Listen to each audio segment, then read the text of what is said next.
Right. Kanara and Jathal. Right, so we want Valerie. I mean, I could grab Harem. In case we stumble across any ruins. Yeah, and then we got something resembling healing. Kind of. We got something resembling a cleric. Someone resembling a cleric.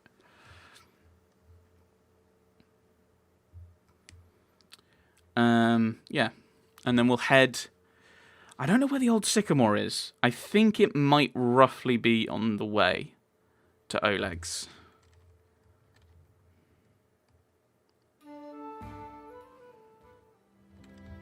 Oh, have we got more things here? Oh, no, that's just the new projects and stuff, which I can't do anything about. Never mind. Oh, the old sycamore's there. And that is pretty much on the way up. That's good. That's good to know. Takes 15 hours. We may have to have a little rest on the way up. But that will be fine.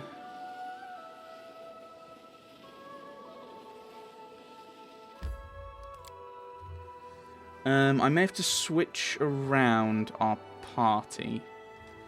Just so that... Yeah. Jathal's slightly further up because she's more melee focused.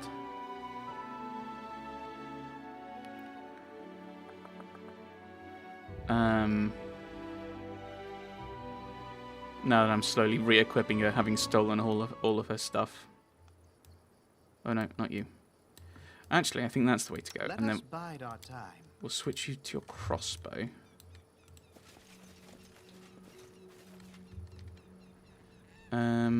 What's taking so long? How do I switch you again? I do that one.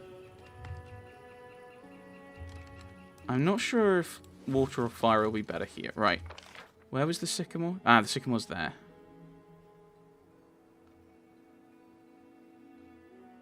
And where did he say near the old sycamore? Right, okay, well we'll head upwards. Let's head out. I feel really bad.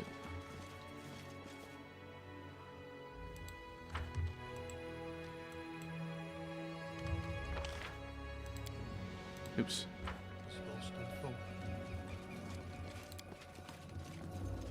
Yeah, so that's another way into the place.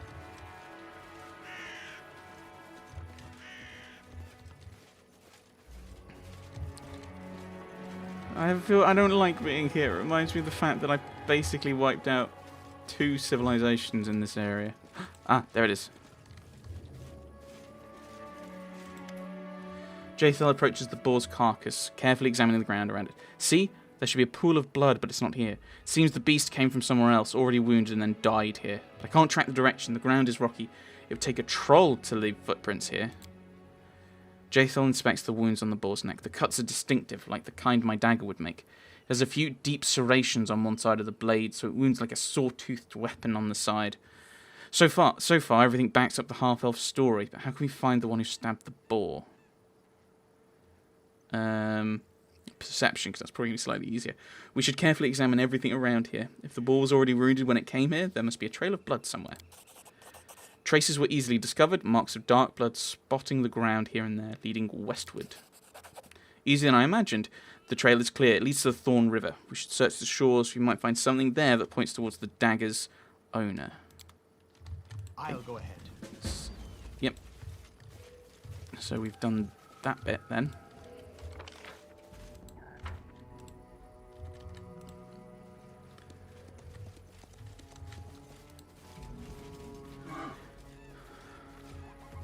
I'm not healing. Shut up. I'm going.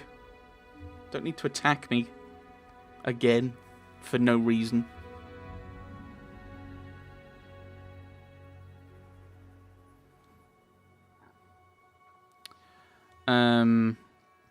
So yeah, where does that take us? Oh, that takes us to here. Okay.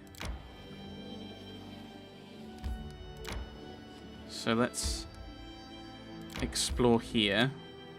And then we will go further up and deal with and sort out Valerie.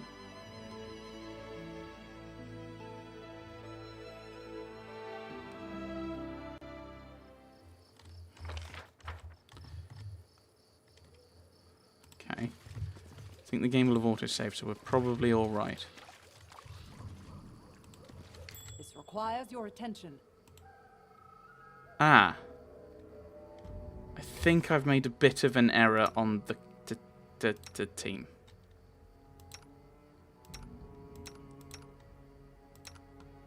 I don't have anyone who can do trickery. What's that? Okay, so we will come back here a little bit later with someone who can do trickery. And we will go up to Oleg and do Valerie's thing.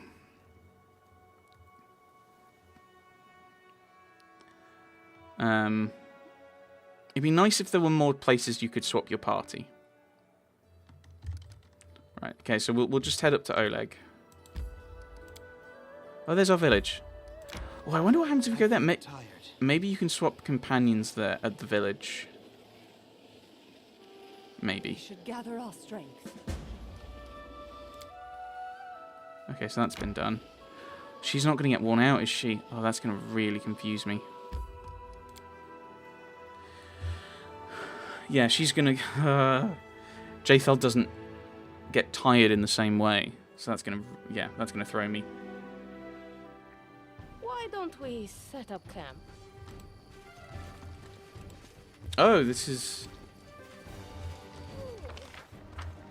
The path is clear. Oh. This is a village? Oh, right, I see. Except I can't go into the... Wow, this is... I can't go into any of the buildings. Especially, there's a tavern! Oh, I can go into this building. I was wondering why I stopped, but I'm exhausted.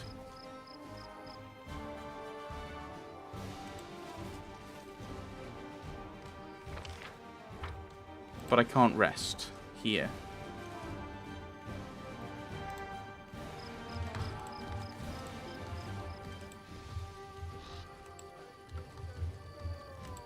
Is there not a... Why do I have to camp in my village? One of my villages.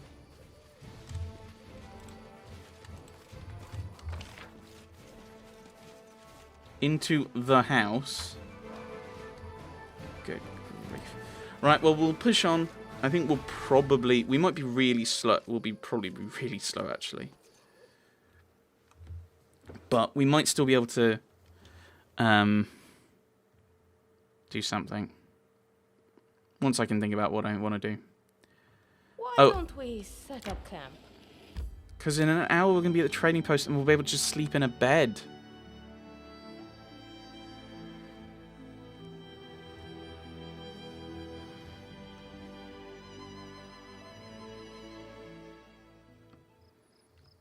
Right. Yeah, people are slowing down. Right. I'll be out in a moment.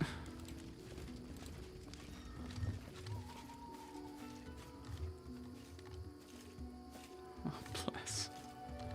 They're knackered, aren't they? Yeah, Jathel doesn't get tired. So it's not going to pop up with everyone's tired. I'm going to have to really think about that. Which is annoying. I don't want to think.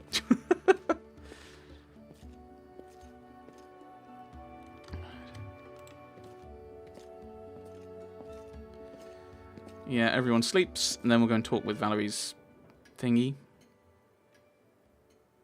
And annoyingly, the village doesn't mean we can reset our companions. So it looks like the only place we can actually reset our companions is back at Tuskdale. Oh, that's going to be annoying.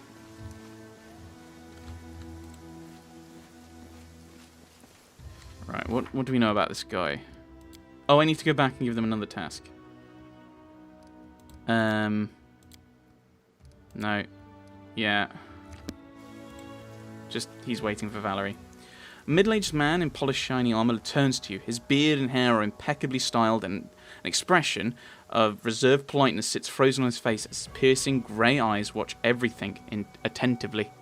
Baron Erdos, what an honor to meet you in person. I am Fredero Sinnet, a paladin of the most illustrious Shellin from the Eternal Rose Order. Fredero looks at Valerie. There you are, Valerie. How many years has it been since we saw each other? I'm so happy the years happen to raise the divine bliss written upon your radiant face. Valerie nods at Sinnet coldly. Greetings. I'm glad to see you in good health, Fredero. Attack. Enough. Attack. Why are you... I think you should talk to Valerie now. Tell me, why are you here? As I mentioned in my letter, my goal is to return Valerie to Shellin's grace. Several years ago, a terrible mistake was made. She, whose fate was determined before she was born, decided to resist her calling. I would appeal to Valerie's mind and remind her of her duty. You speak as though I am incapable of understanding where my duties lie. You have given me much cause for doubt. And where are you planning to go? When Valerie joins my entourage, we will travel west to the borders of Pitax. There a new temple to my divine patron is being built, an architectural wonder worthy of harbouring the very spirit of the Eternal Rose. One of the newer orders of Shellin will occupy the temple, the Order of Prisms. Their zeal in serving the goddess will be good for Valerie. She has much to unlearn if she expects to return to Shellin's favour and the respect of her brothers in faith. I don't think she wants either of those. I'm so tired of orders from those I despise. You are from the Eternal Rose Order, right? Exactly. I once guarded works that showed Shellin's blessing, works of art, beauty, and love. But that's a path for young and energetic paladins and priests. Now I've become a mentor in the Order. Many servants of Shellin who now guard her creations were brought up by me, and I'm sure Valerie would have surpassed them all had she not left our ranks. You knew her as a girl? Do I possess the words to describe the chosen of Shellin? Oh, don't look at me like that. I'm not the only one who believes it. A special role has been prepared for this girl. Her name's Valerie. In the ranks of the Eternal Rose's followers, I'm sure you've noticed Valerie's grace is virtual. She's impeccably loyal to whatever or whomever she serves. Her father did the right thing in sending his daughter into Shellin's embrace, and Valerie's departure from the Order was just an unfortunate mistake of youth. I'm sure she regrets her desperate mistake. I'm fairly sure she doesn't. Driven by hurt feelings and rash judgment. Only shame and pride have kept her from admitting it. Her true place is in the radiance of the glorious Shellin. My departure wasn't a mistake, it fixed someone else's mistake, which caused me to waste a few years of my life. Well, I think you should talk to Valerie alone. Don't go, Your Grace. My intentions are known to all. Valerie, I have come to return you to our faith. Your faith? Now you imagine not only do I want to serve Shellin, but now I have faith in her too? I don't recognize you, Valerie. What is this tone you address me with? I remember what politeness and respect you showed your elders. We held you up as an example for the other novices. Valerie raises her chin ever so slightly. I am only repaying your courtesy in kind, Fredero. If you so easily ascribe to me thoughts and aspirations that I do not possess, then I can be as liberal a judge of your behaviour. So we know Valerie doesn't like us stepping in and helping where it's not necessarily needed. I don't want to... I was not sure about the subject. I'll keep quiet. My beautiful Valerie. Oh dear. Oh dear, that's not a good thing to say. As rash as ever, I was hoping these intervening years you spent away from the Order might have cooled your temper and brought you some wisdom about the mistakes you made as a novice. As for my return to the church, which you so bluntly insist upon, please, Fredero, spare me your wordy speeches. The day I walked out the convent gates, I made a decision I'm not going to change. I'm never returning to the Eternal Rose Order. I'm never going back to servicing Shellin. Whatever nonsense you started with your letter, let's put an end to it once and for all. I don't believe my ears. I expected to see repentance, Valerie. Repentance for your foolish choices. Repentance for the pain you've caused your family and all those who relied on you. But instead I see a proud renegade who dares to resist the will of the goddess and who would defy me, the one who laboured to bring you up and teach you. So it's like you feel slighted. Maybe I should step in at this point. Can I step in now? I'm not in the least bit surprised by your words, Fredero. You've always been deaf to anything that goes against your beliefs. I'm not Shellin's chosen. I'm not a god's toy created to entertain the whimsical goddess. I'm not... Quiet! Quiet before you bring her wrath upon you. How dare you, who's bestowed with celestial beauty, so insolently reject such gifts that others can only dream about. Your fate is already decided, laid out as a fine carpet before you. Enough. I didn't come here to listen to a spoiled child speaking out of turn. But She's not a child, but only to bring you home. And I will take you by the ear and drag you all the way towards common if it takes. Yes. Right. I think we all need to calm down a little. Valerie interrupts. What you call home, Fredero? I think I might be a bit late. Maybe I should have stepped in before. My home is here in these lands for which the Baron and I have fought and shed our blood. Here, beside the one I vowed to serve, and whom I shan't leave until I die. Here in the Stolen Lands, where for the first time I can decide for myself where I belong and what I believe. Take your people, Fredero, and go back to the Eternal Rose Abbey. And if you've the nerve to claim I'm Shellen's chosen, well, know that your precious goddess should have chosen her trinkets more carefully. How dare you? Oh dear. So I think that's enough, because we need to calm down. But she's also in the right.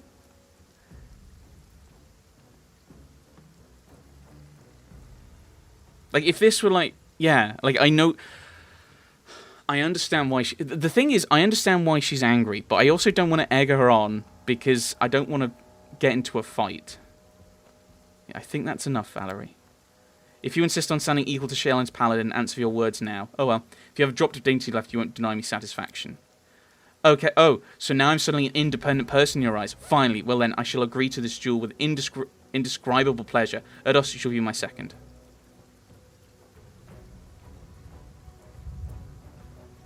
I don't want to do the bottom one, don't want to do that one. Apologise for our words and we'll part in peace.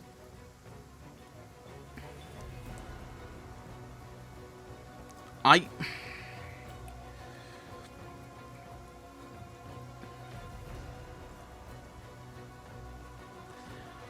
don't want them to kill each other, but I don't want to say I won't let you. Right, you know what? He's issued the challenge. He's issued a duel. As you say, Valerie, what will you have me do?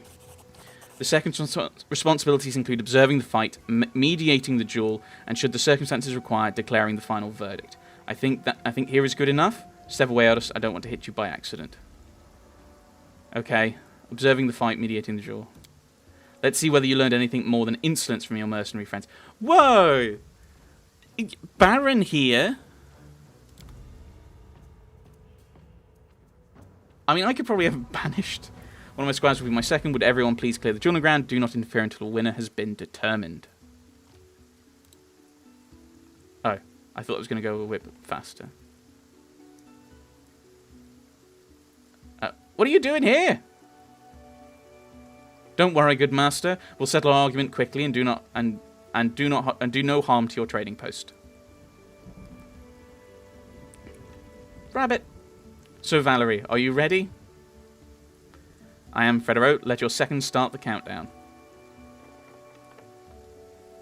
Let's begin.